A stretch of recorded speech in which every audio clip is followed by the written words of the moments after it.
অসম গণ পৰিষদৰ নতুন কাৰ্যপন্থা কেনেকুৱা হ'ব 2024 শেষ হ'ল 2025ৰ আৰম্ভণি ঘটিব আৰু 2024ৰ শেষ ক্ষণত 2025ৰ প্ৰাকক্ষণত অসম গণ পৰিষদৰ সভাপতি অতুল বৰাই নতুন বছৰটোক লৈ নতুন সংকল্প কি ললে আমি শুনাব বিচাৰিছো। প্ৰতিটো নতুন বছৰ প্ৰাকক্ষণত আপোনালোকে জানে যে অসম গণ পৰিষদ দলে নতুন সংকল্প গ্ৰহণ কৰে নতুন বছৰৰ বাবে আৰু সেয়া বাস্তৱায়িত কৰে আৰু এইবাৰো আমি নতুন সংকল্পৰে নতুন বছৰটোক আদৰিব বিচাৰিছোঁ।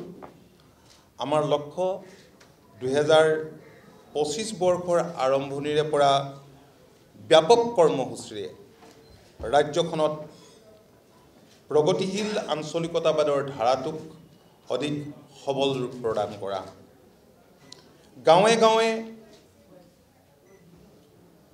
অগপ চহৰে নগৰে অগপ শিক্ষক বছৰজোৰা এক অভিযানৰ আমি পৰিকল্পনা কৰিছোঁ।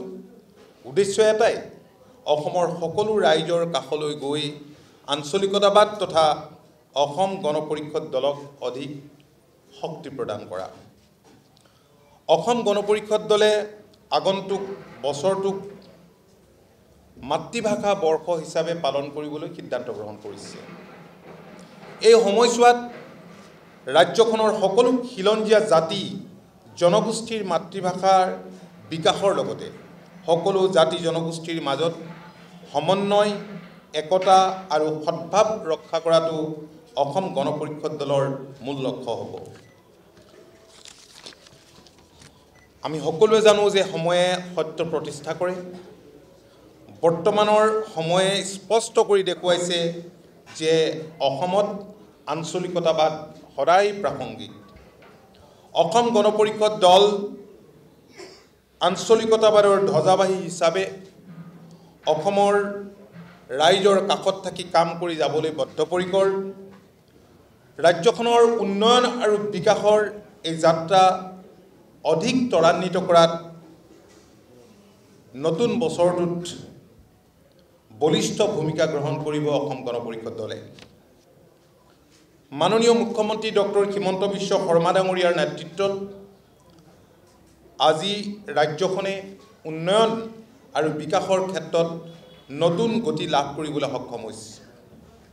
ৰাজ্যখনৰ খিলঞ্জীয়া জনসাধাৰণৰ সুৰক্ষিত ভৱিষ্যত আৰু উন্নয়নৰ মাত্ৰা প্ৰদান কৰাটো হ'ব অসম গণ পৰিষদ দলৰ অন্যতম দায়বদ্ধতা।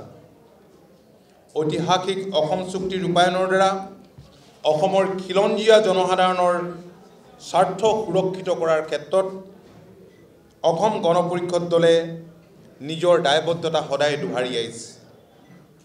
অসম চৰকাৰে ইতিমধ্যে অসম চুক্তি ৰূপায়ণৰ বাবে কেইবাটাও গুৰুত্বপূৰ্ণ সিদ্ধান্ত গ্ৰহণ কৰিছে আৰু 2025 বৰ্ষটো আমাৰ ৰাজ্যবাসীৰ বাবে হ'ব আৰু আমাৰ দলৰ বাবেও হ'ব বিশেষভাৱে গুৰুত্বপূৰ্ণ, কিয়নো এই বছৰটোত মুখ্যমন্ত্ৰী ডাঙৰীয়াৰ তৎপৰতাত চৰকাৰে যি চুক্তি ৰূপায়ণৰ কাম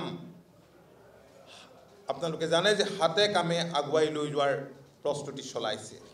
বিশেষকৈ চুক্তিৰ 6 নং দফা ৰূপায়ণৰ বাবে অৱসৰপ্ৰাপ্ত ন্যায়াধীশ বিপ্লৱ শৰ্মা কমিটিৰ যি পৰামৰ্শাৱলী, সেই পৰামৰ্শাৱলী ৰাজ্য চৰকাৰৰ অধীনস্থ বিষয়সমূহ ক্ষীপ্ৰ গতিৰে আগুৱাই লৈ যাবলৈ সিদ্ধান্ত গ্ৰহণ কৰা হৈছে আৰু যিকেইটা পৰামৰ্শাৱলী কেন্দ্ৰীয় আৰু ৰাজ্য চৰকাৰে উভয়ে কাৰ্যকৰী কৰিব লাগে সেইকেইটা আৰু লগতে যিকেইটা কেৱল কেন্দ্ৰীয় চৰকাৰেহে কাৰ্যকৰী কৰিব পাৰিব, এই আটাইকেইটা বিষয় কাৰ্যকৰী কৰাৰ ক্ষেত্ৰত মুখ্যমন্ত্ৰী ডাঙৰীয়াই ইতিমধ্যে উদ্যোগ গ্ৰহণ কৰিছে।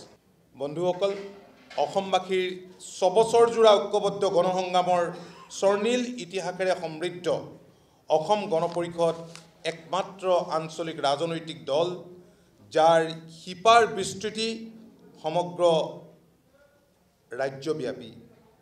ইয়াক সাৰ পানী দি অধিক শক্তিশালী ৰূপ দিবলৈ প্ৰতিগৰাকী দলীয় সদস্যৰ লগতে অসমবাসী ৰাইজক আমি বিনম্ৰ আহ্বান জনাইছোঁ।